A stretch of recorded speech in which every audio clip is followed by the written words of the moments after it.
આપણે સહસંયોજક બંધ વિશે થોડી વધારે માહિતી મેળવી અને એના કેટલાક ઉદાહરણો આપણે જોઈએ કે કઈ રીતે આ જે અણુઓ પરમાણુઓ છે એ સહસંયોજક બંધો બનાવે છે.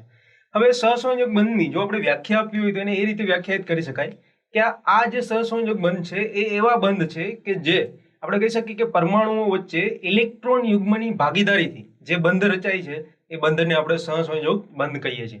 એટલે સામાન્ય રીતે આપણે બહુ સાદી ભાષામાં કહેવા જઈએ તો બીજું કંઈ નહીં, બે અણુ કે બે પરમાણુ વચ્ચે જેટલા ઇલેક્ટ્રોન ખૂટતા હોય તો એ બંને એકબીજા સાથે ભાગીદારી કરીને એમને વચ્ચેનું એક સંયોજન બનાવે છે. એટલે કે જે ભાગીદારી કરે છે ઇલેક્ટ્રોનની, એ ભાગીદારી કરવા માટે જે બંધ બને છે એ બંધને આપણે સહસંયોજક બંધ તરીકે ઓળખીએ છીએ. તો આપણે એની એક વ્યાખ્યા જોઈએ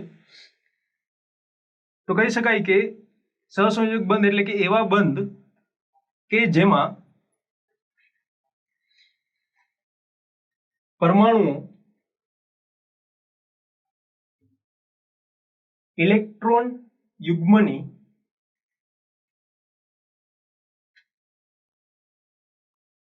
ભાગીદારીથી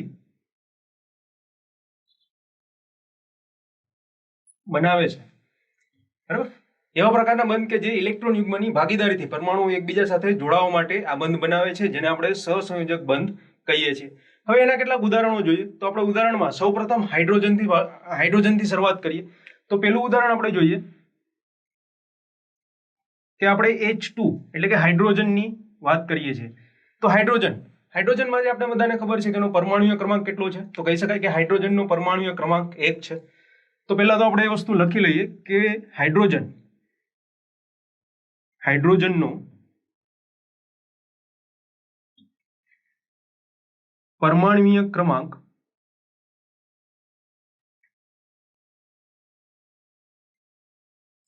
1 છે. બરાબર, હવે પરમાણુય ક્રમાંક 1 છે તો જે આપણે કક્ષાઓની રચના જોઈતી K, L, M અને N, તો એમાં એક જ પરમાણુય ક્રમાંક 1 છે એટલે એનો મતલબ એ છે કે એમાં એક ઇલેક્ટ્રોન રહેલો હશે, અને એક ઇલેક્ટ્રોન છે એટલે કે એની પહેલી કક્ષામાં ખાલી એક જ ઇલેક્ટ્રોન હશે.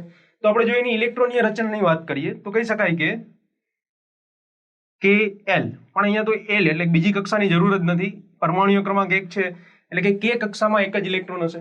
હવે એક ઇલેક્ટ્રોન છે તો એને સ્થાયી થવા માટે બીજા એક ઇલેક્ટ્રોનની જરૂરિયાત પડશે.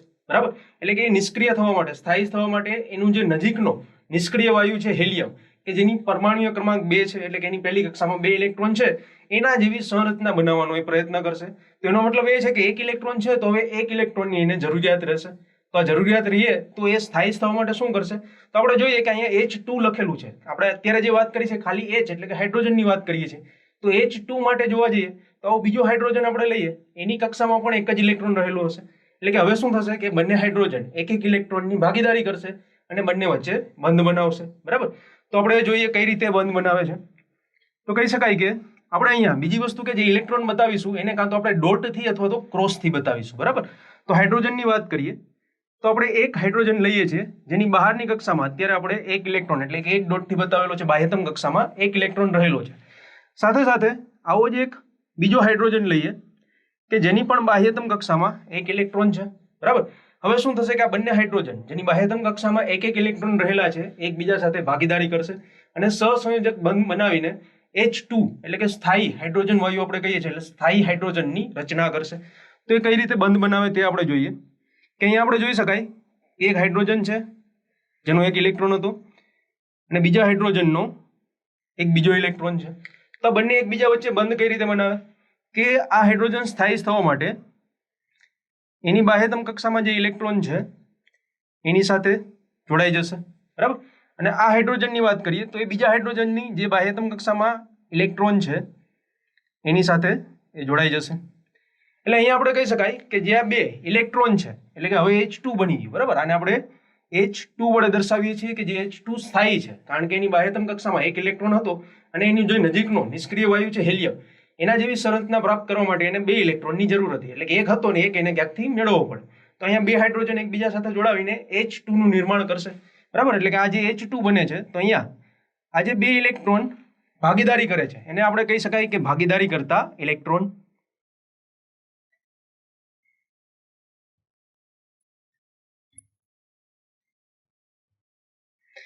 એટલે કે એમાં ઇલેક્ટ્રોનની ભાગીદારી તમને જોવા મળે છે. અહીંયા આપણે જે આ કહી શકાય કે જે ઇલેક્ટ્રોનની ભાગીદારી જે રીતે બતાવી છે એને આપણે બીજી રીતે પણ દર્શાવી શકાય. તો કઈ રીતે દર્શાવવામાં આવે છે? તો અહીંયા આપણે બે ઇલેક્ટ્રોન એટલે કે ઇલેક્ટ્રોનની એક જોડી છે, એક પેર છે, બરાબર, બંનેનો એક એક ઇલેક્ટ્રોન છે.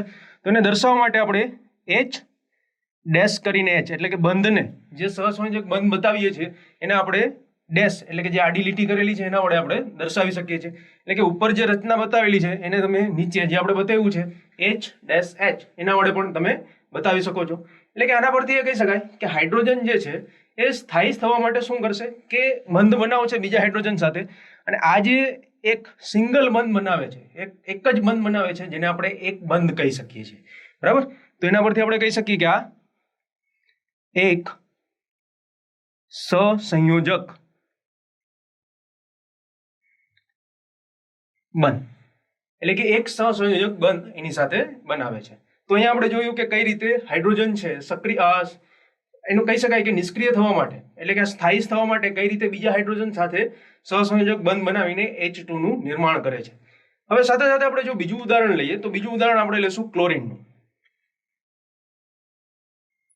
કે જેમાં આપણે Cl2 સામાન્ય રીતે લખીએ છીએ. ક્લોરીન પરમાણુય ક્રમાંક પ્રમાણે જોવા જઈએ તો ક્લોરીન છે એને આપણે Cl થી જ દર્શાવીએ છીએ અને એનો પરમાણુય ક્રમાંક 17 છે, બરાબર. તો સૌપ્રથમ આપણે એ વાત કરીએ કે ક્લોરીનનો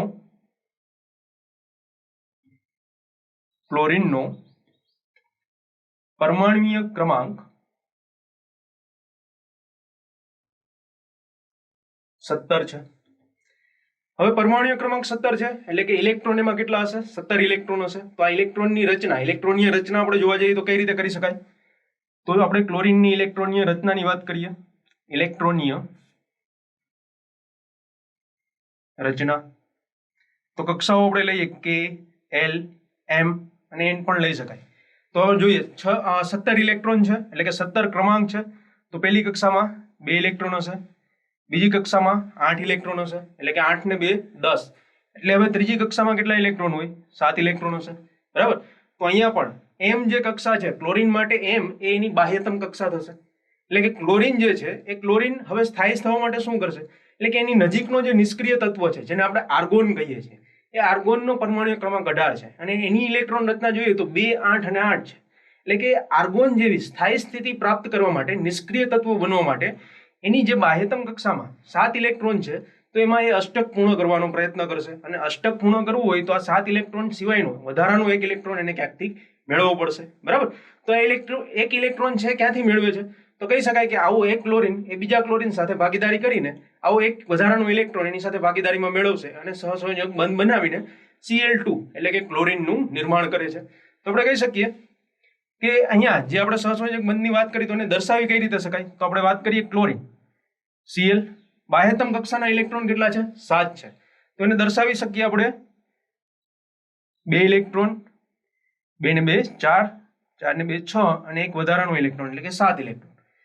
આવો જ એક બીજો ક્લોરીન આપણે લઈએ છીએ જેની બાહ્યતમ કક્ષામાં પણ 7 જ ઇલેક્ટ્રોન હશે, 4, 5, 6 અને 7, બરાબર.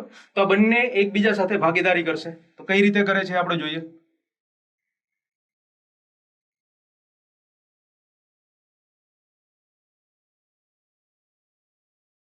આ પહેલા ક્લોરીનના 7 ઇલેક્ટ્રોન અને બીજા ક્લોરીનની વાત કરીએ તો અહીંયા 1, 2, 3, 4, 5, 6 અને 7 ઇલેક્ટ્રોન એટલે બંને ક્લોરીનના 7 ઇલેક્ટ્રોન છે. તો હવે ભાગીદારી કઈ રીતે કરે છે? તો આપણે દર્શાવી શકાય કે અહીંયા પેલો જે ક્લોરીન છે એને સ્થાયી થવા માટે વધારાનો ઇલેક્ટ્રોન જોઈએ છે, તો બાજુમાં જે ક્લોરીનનો એક ઇલેક્ટ્રોન વધારાનો છે એ ત્યાંથી એ મેળવશે.